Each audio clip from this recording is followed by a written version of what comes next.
الحمد لله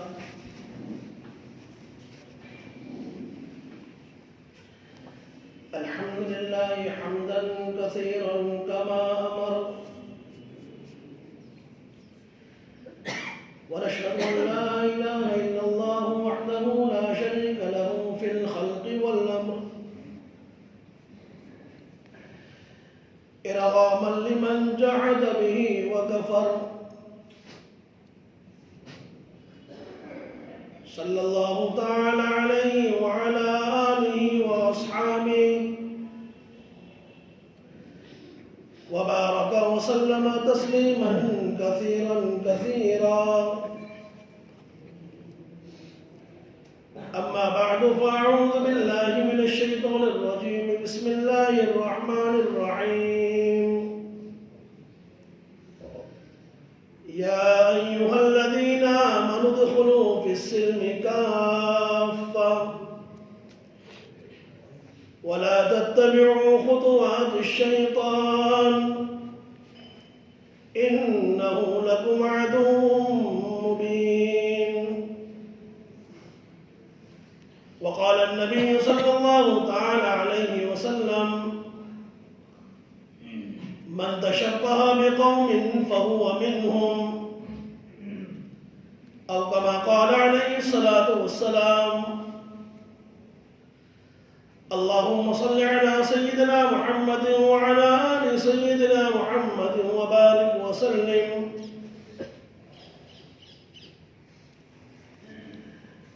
قبل احترام بزرگ و بھائیو دوستو عزیزو،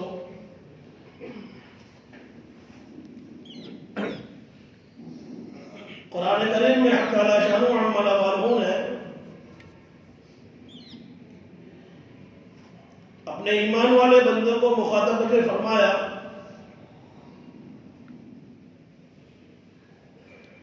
اے ایمان والوں،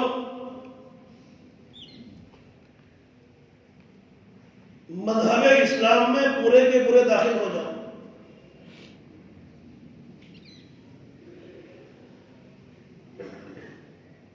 وَلَا تَتَّبِعُوا خُطُوَاتِ الشَّيْطَانِ، اور شیطان جو تمہارا کھلا دشمن ہے، بنی آدم کا، بنی نوع انسان کا کھلا دشمن ہے،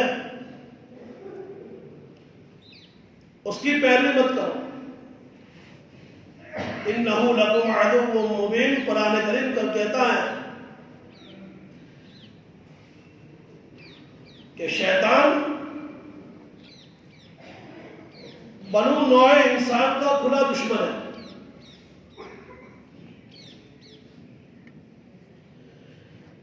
قرآن کریم کے اولین مصداق، اولین مخاطب صحابہ کرام کی جماعت تھی.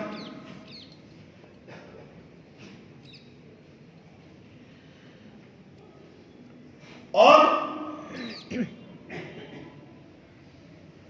خطاب فرمایا صحابہ کرام کو اور سبق دیا امت کو.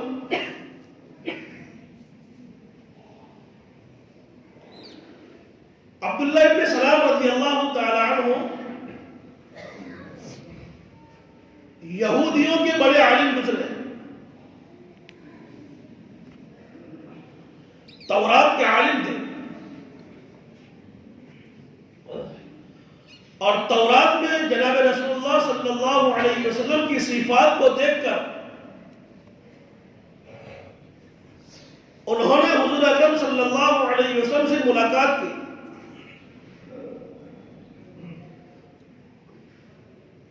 جب چہرہ انور پر نظر پڑی تو فرمایا کہ انہو لیس بوجہہ کذاب، کہ آقا مدنی تاجدار مدینہ جناب رسول اللہ صلی اللہ علیہ وسلم کا چہرہ کسی جھوٹے کا چہرہ نہیں ہو سکتا.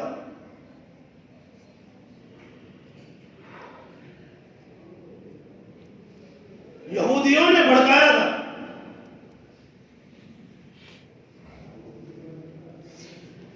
کہ وہ تو جھوٹے ہیں، جادوگر ہیں،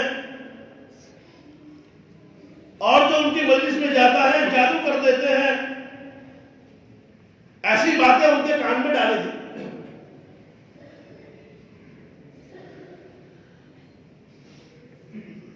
ملاقات ہوئی، اسلام قبول کیا، مسلمان ہوئے، اور پھر مرتبہ اتنا پایا کہ صحابہ کی جماعت میں 5 صحابہ مفتی تھے جن کے فتوے پر پورے صحابہ کی جماعت عمل کرتی تھی۔ عبداللہ ابن سلام کو ان میں داخل کیا۔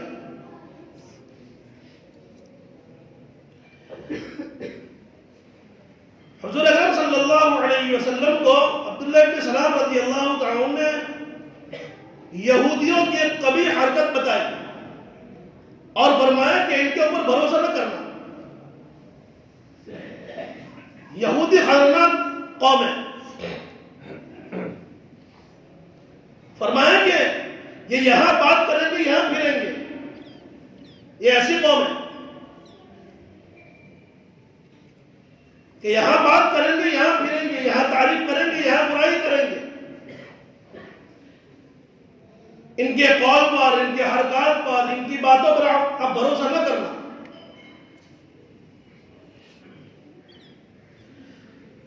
بات چل رہی تھی، اسی اثناء میں کچھ یہودی آتے ہوئے نظر آئے۔ عبداللہ ابن سلام رضی اللہ تعالیٰ عنہ پردے کے پیچھے چھپ گئے۔ جب وہ لوگ آ گئے، آپ علیہ السلام نے پوچھا کہ عبداللہ ابن سلام آپ کے اندر کیسا آدمی ہے؟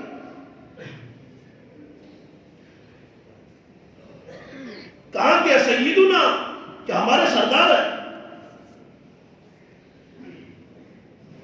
نیک ہے، اور ان کے ابا بھی نیک تھے۔ اللہ کے نبی علیہ السلام نے پھر سوال کیا کہ اگر وہ اسلام قبول کر لے تو ایسا کیسے ہو سکتا ہے کہ وہ ایک عالم آدمی ہے، تورات کو جاننے والے آدمی ہیں، اور وہ آپ جیسے امی کے ہاتھ پر ایمان قبول کریں گے؟ آپ ان پڑھ ہیں، امی ہیں، وہ عالم ہیں۔ پھر سوال کیا اگر وہ قبول کر لیں اسلام تو آپ کیا کہیں گے؟ یہ بات چل رہی تھی، عبداللہ ابن سلام رضی اللہ تعالیٰ عنہ پردے کے پیچھے سے ان باتوں کو سن رہے تھے، فوراً ظاہر ہوئے اور وہ فرمایا کہ اشہد ان لا الہ الا اللہ واشہد ان محمد عبدہ ورسولہ۔ اسی وقت انہوں نے اپنی بات بدلی اور کہا کہ یہ تو سب سے قبیح ترین انسان ہے، سب سے بدترین انسان ہے۔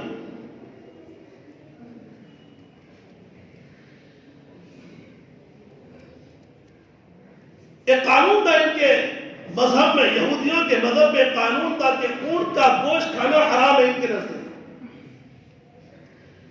آج بھی یہودیوں کے مذہب میں اونٹ کا گوشت کھانا حرام ہے، جبکہ اسلام میں اس کی حرمت نہیں ہے، حلال ہے۔ اور کچھ لوگوں کی طبیعت ایسی بن جاتی ہے کہ کھاتے نہیں ہیں، کسی چیز کو استعمال نہیں کرتے، اور اچانک وہ چیز سامنے آ جائے طبیعت نہیں مانتی ان کی۔ عبداللہ ابن سلام رضی اللہ تعالیٰ عنہ کا یہی حال تھا کہ چونکہ یہودیوں سے آئے تھے اور وہ جانتے کہ ہمارے مذہب میں یہودیوں میں یہ چیز حرام ہے، اسلام میں آنے کے بعد انہوں نے حلال تو سمجھ لیا لیکن طبیعت مانتی نہیں تھی، اس لیے ان کے اوپر عمل کرنا ان کے لیے دشوار تھا۔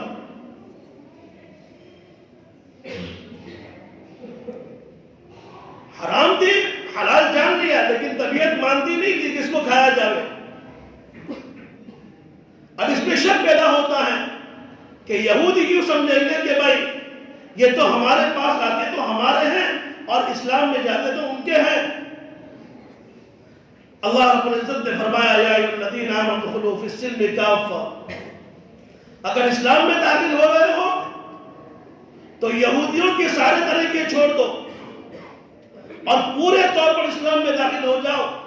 آپ نے جو اپنے دل میں عملی طور پر تو نہیں لیکن قولی طور پر اس بات کو اقرار کیا ہے کہ اونٹ کا گوشت حرام ہے، اب اس کو حلال سمجھ کر کھانا شروع کرو۔ کہیں ایسا نہ ہو کہ تم اس کو نہ کھاؤ اور تمہاری مشابہت یہودیوں کے ساتھ ہو جاوے اور تمہارا حشر بھی یہودیوں کے ساتھ ہو جاوے۔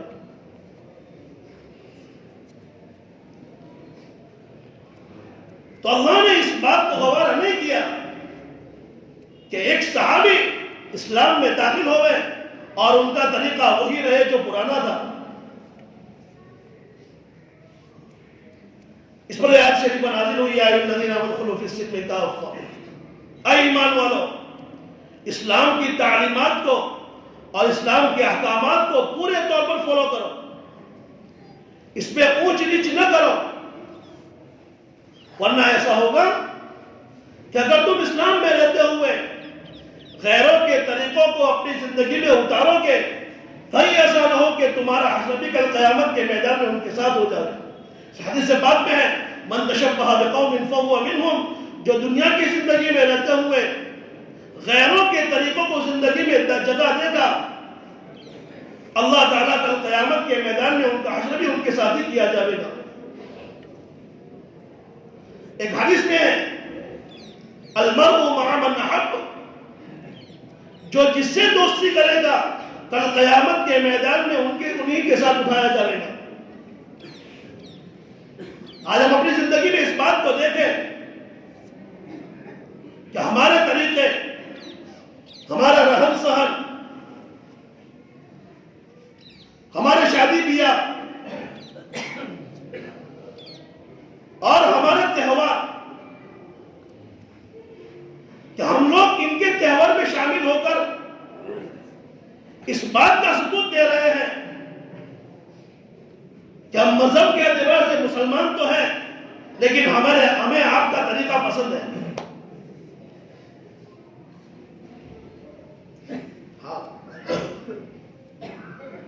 ہماری شادیاں دیکھیں، ہمارے ان لوگوں کے ساتھ ان کے تہواروں میں شریک ہو کر ان کے جیسا عمل کرنا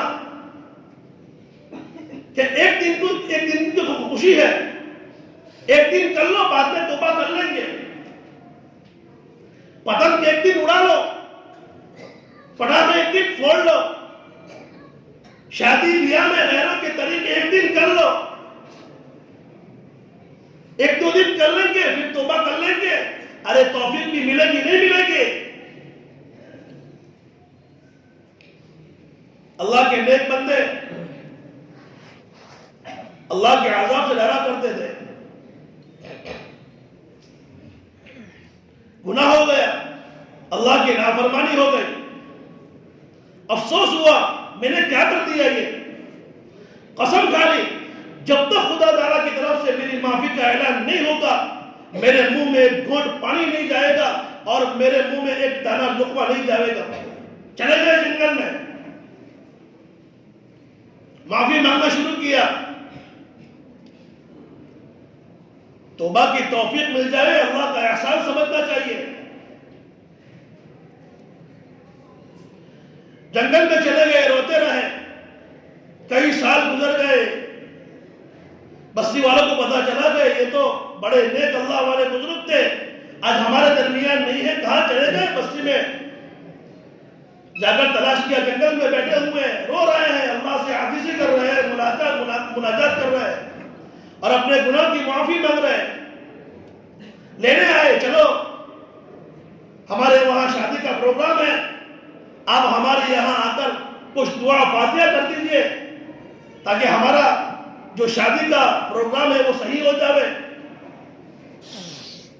کہ ساری رسومات ہم نے کر لی، اب جو ہے آپ اس کے اوپر فاتحہ کر دے. اللہ کو سب ناراض کر دیا، اب اللہ کو آپ ہی بنائے.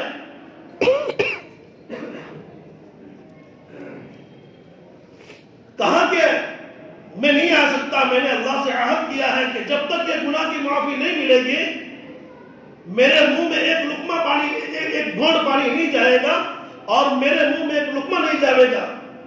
کہا کہ سارا آپ کا بوجھ جو ہے ہم لوگ اٹھا لیتے ہیں، آپ ہمارے یہاں آ جائیں،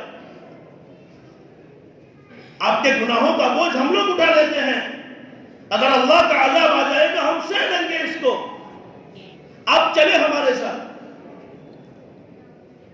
فوراً الہام ہوا اللہ کی طرف سے، بستی چھوڑ دو، ہم نے تمہاری معافی کا اعلان کر دیا اور ہم نے آپ کے گناہوں کو معاف کر دیا، اب ہم جو ہے اس بستی کو ہلاک کرنا چاہتے ہیں، اب وہاں سے نکل جاؤ.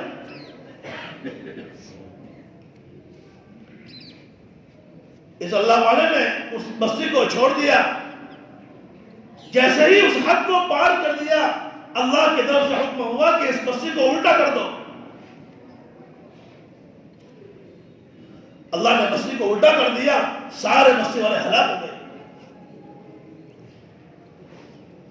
اس لیے اپنی طاقتوں پر، اپنے مال کے بلبوتے پر، اپنی صلاحیتوں کے بلبوتے پر اللہ کو ناراض کرنے کی کوشش نہ کرے۔